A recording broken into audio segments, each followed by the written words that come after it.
Greetings, my dear viewer. You're on the channel The Price of Cheating.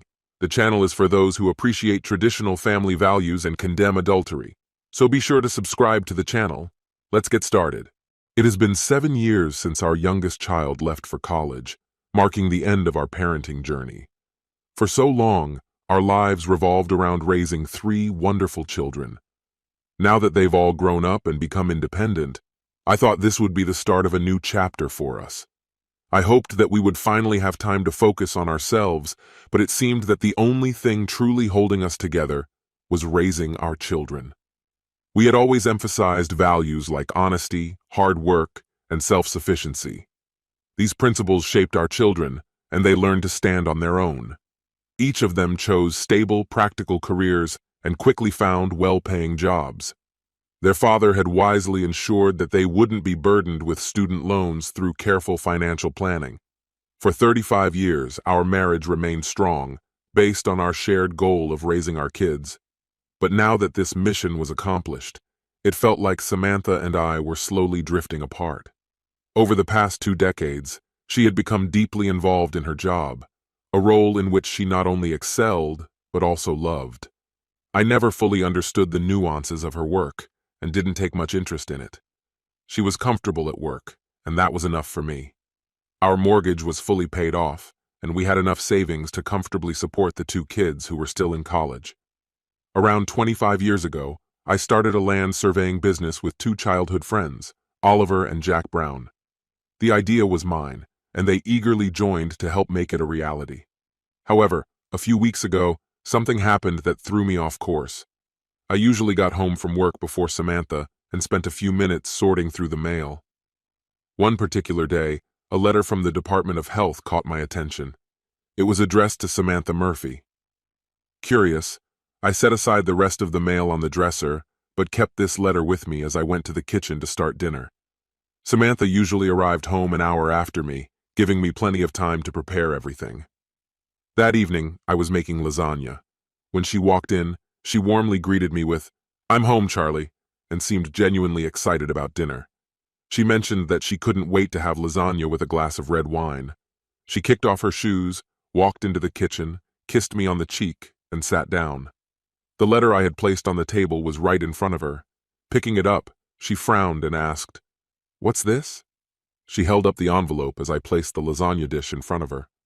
"I was hoping you could tell me," I replied, taking my seat and pouring 2 glasses of inexpensive red wine, our usual choice for no special occasion. "It came in the mail today." Though I was ready to start eating, Samantha opened the letter first. As she read it, her face darkened, and she muttered a curse, something she rarely did. "Is something wrong?" I asked cautiously, sensing the tension in the air. "Someone used my name to get tested for an STD," she said angrily. "I've been ordered to take a test by the end of the week." I blinked, stunned by what she had just said. "Do you have any idea who might have done this?" I asked, genuinely puzzled. "Don't be ridiculous, Charlie." "Of course I don't," she snapped, clearly irritated. Trying to defuse the situation, I asked, "Well, if you had to guess, who would be the most likely culprit?" Her anger flared. "This is no joke, Charlie. I have no idea how to figure out who did this. There's no name, just a demand to take the test. It's absolutely absurd." Sensing her anxiety, I suggested, "Let me take a look at the letter. Maybe there's some kind of reference number or clue we can use to trace this." She handed me the letter, but her worry was evident. "I hate this situation. I don't like that this is happening, and I'm not thrilled about you getting involved in investigating it. It just feels wrong. But if you think it'll help, go ahead." "I'll look into it tonight," I reassured her. "I doubt I'll get very far, but at least I'll try. You can handle it tomorrow if needed." Still uneasy, she wasn't entirely convinced. Half jokingly, I said, "Why didn't I get a letter too?" Samantha didn't appreciate the joke. "You're being a smartass, and I'm not in the mood." She pushed her plate away, having lost her appetite. I realized I needed help. Grabbing my phone, I decided to call Jack. His wife worked at a hospital, and I thought she might be able to provide some insight. "Jack, it's Charlie. I need a favor," I said when he picked up. "Sure, what's going on?" he replied. "Today, Samantha got a letter from the Department of Health. It was about an STD. I have a case number from the report. Is there any way for Sarah to track who submitted it? I know it's supposed to remain confidential, but something's not right here. If Sarah doesn't have access to that information, maybe one of her friends does. Send me everything you've got, and I'll take care of the next steps. It might take a day or two to get something substantial. It was easiest to send him the report via email. Fridays were usually reserved for our Chinese takeout night. I had everything ready, setting the table and brewing tea while Samantha went to pick up the food on her way home. She came in smiling and handed me a medical certificate from the clinic. "Do you know a guy named Kyle Tremblay?" I asked, watching her reaction closely. The question clearly unsettled her. "Yeah, of course. He's the guy I fired 5 years ago for harassment. You remember? I told you all about it back then. I thought he'd left town for good," she said in an even voice, though I sensed something underneath. "Well, he's back. He's living nearby now. Have you seen him recently?" Annoyance flared in her eyes. "Enough, Charlie. No, I haven't seen him, and I haven't had any contact with him since. I've always been honest with you." "Right, now I remember," I replied, pretending to recall. "He kept pursuing you, so you filed a report and he got fired. He wasn't happy about it, was he?" "No, he wasn't," she admitted. "He threatened me when they escorted him out, swore he'd get revenge, but years have passed and I thought it was all behind us. I promise, Charlie, there was nothing between us." She sounded sincere, but still, something felt off. It was obvious the situation was weighing on Samantha. She wasn't herself. She'd become more distant, less vibrant. Something had changed. With that nagging feeling, I decided to head to Kyle's apartment, determined to stay calm and keep my emotions in check. I needed clarity, and I was going to get it. When I finally saw him, he looked slimmer than I remembered, even smaller. There was something about him that seemed even more unpleasant than before. "My name's Charlie Murphy. You know who I am?" I asked, fixing my gaze on him.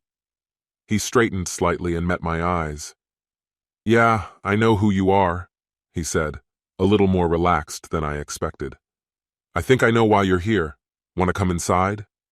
His calm response threw me off. His apartment looked like a secondhand store's clearance section, but surprisingly tidy. "Take a seat. Want a beer?" he offered. I reluctantly nodded. He handed me a bottle, and I took a sip, not really enjoying it.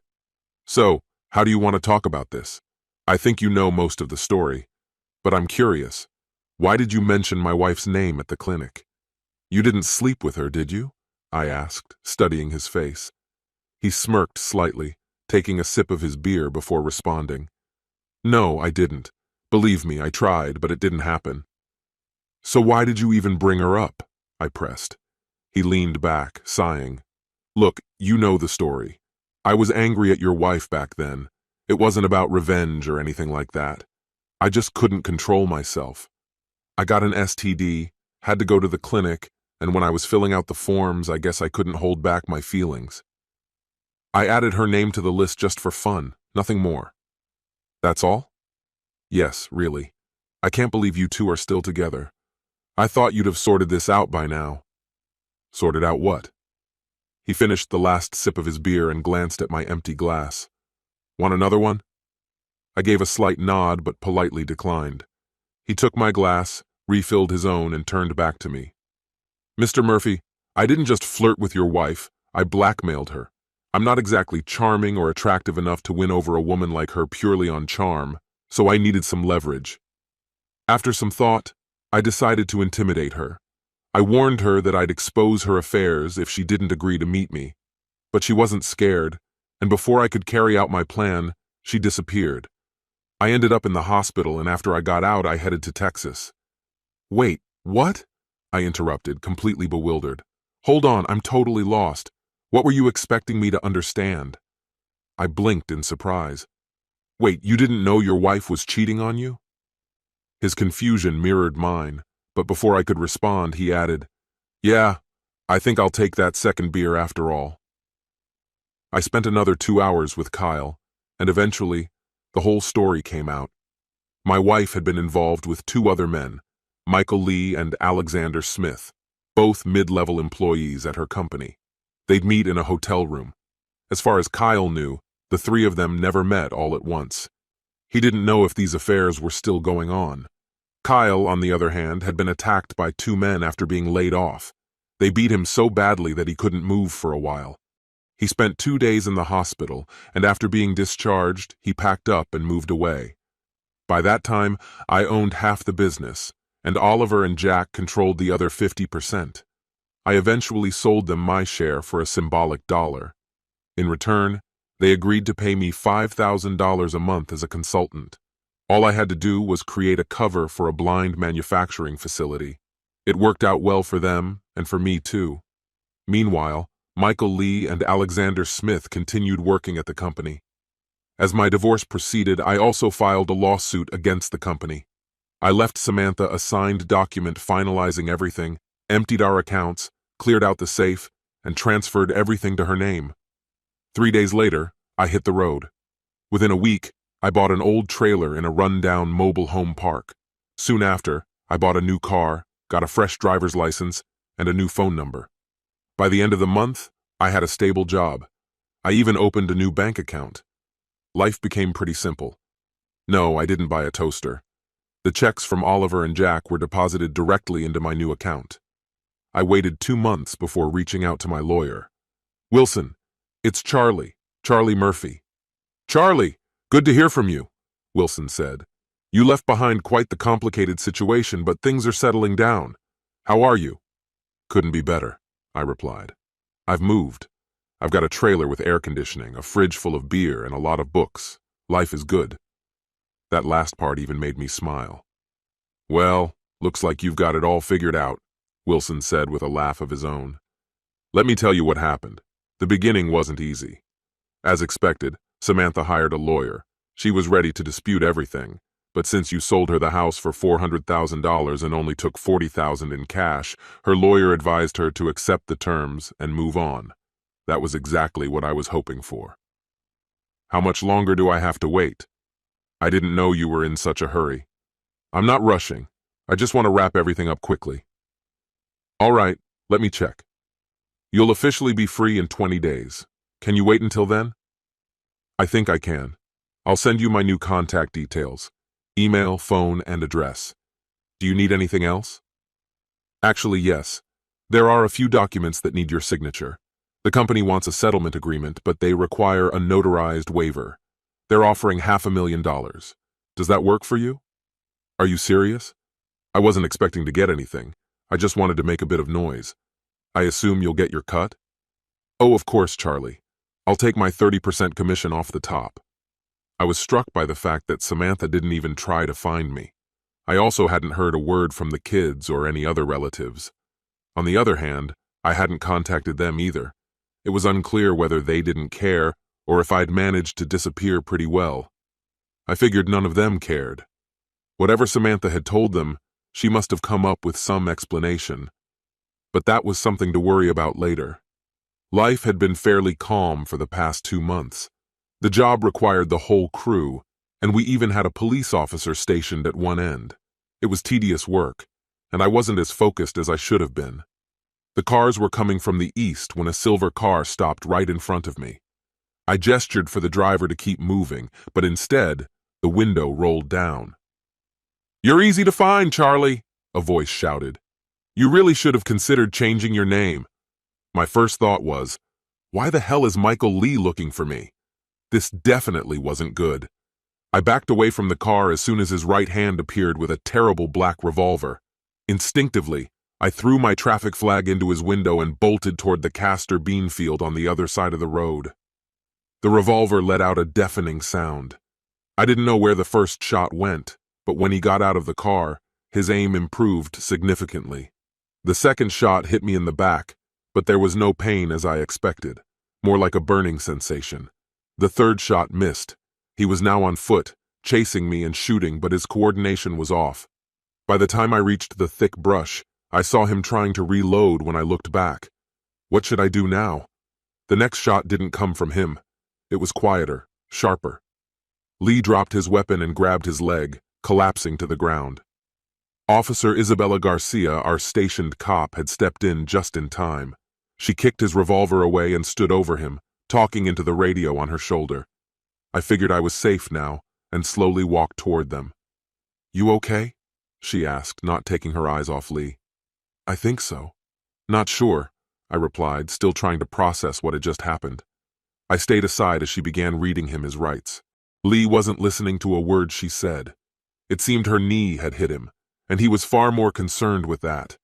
She kept speaking into her radio, and 5 minutes later, more police and an ambulance arrived. They had to make their way to where we were, but they got there fairly quickly. The paramedic looked at me and couldn't suppress a laugh. He pointed at Isabella, and soon we both got the details of the incident.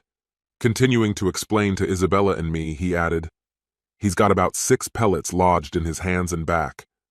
He quickly reassured us, saying there was no need to panic. All the pellets could be easily removed at the emergency room, and I would likely go home right after. It was just a minor outpatient procedure. "Can I just take him to the ER in my patrol car?" she asked, clearly impatient. "I really don't want us both crammed into the ambulance," she added. Soon, we found ourselves in her patrol car, properly introducing ourselves. It seemed she was running on an adrenaline rush after the incident, using our short trip as an opportunity to escape her duties. It felt like she was trying to avoid facing her superiors. "Are you okay? You look a bit tense," I noted, noticing her nervous glances in the rearview mirror. "I think I made a mistake," she admitted. "I shouldn't have shot that guy." "What other choice did you have? He was shooting at you," I pointed out. She sighed. "Maybe I could have resolved it without using force." "You've got to be kidding," I replied, but she just shrugged. A brief silence enveloped us, but it didn't last long. "By the way, that knee strike was really impressive," I said, trying to lighten the mood. She chuckled quietly. "Actually, it was a body strike, not a knee strike." "Oh," I said, and we both laughed as we neared the hospital. In the emergency room, the removal of 8 pellets from my back seemed to make the day for the medical staff. They traded jokes, each trying to outdo the other with humor. In the end, they even handed me a small trophy bag with the extracted pellets. Isabella stayed nearby, adding a couple of jokes herself. When the doctors finished their work, my boss came by to tell me I should take a week off to recover. At the same time, Isabella's boss called her, reprimanding her for leaving the scene of the incident. She was suspended until the investigation into the shooting was completed. "Hey, Murphy, what do you want to do this week?" Isabella asked with a playful smile. I smiled back at her. Noticing my concern, she offered to take me home. One thing led to another, and in the end, she stayed with me for 2 days. During that time, Michael Lee, a man I had met before, was furious with me. He had lost both his job and his wife, while Alexander Smith had disappeared without a trace. Details emerged when they interrogated Lee, but he never mentioned my wife. No one could explain how he found me. A year passed, and Isabella and I were living together in a cozy apartment. We hadn't gotten married, there was no pressure for that. We were content with what we had. Having gone through failed marriages, both Isabella and I were cautious when it came to serious relationships. She continued her work on patrol, and I remained a flag officer. We weren't looking for anything more. Our compatibility was evident, both in our relationship and in bed. What more could a man want? As Christmas approached, I realized it was time to reconnect with my children. So much time had passed, and they told me that after the divorce their mother had fallen into despair. One day she drank too much and drove home, but she never made it. A horrific car accident took her life. I didn't even have to take revenge on her. Fate had taken care of that for me. This concludes the story. If you like it, then put your powerful like and subscribe to the channel.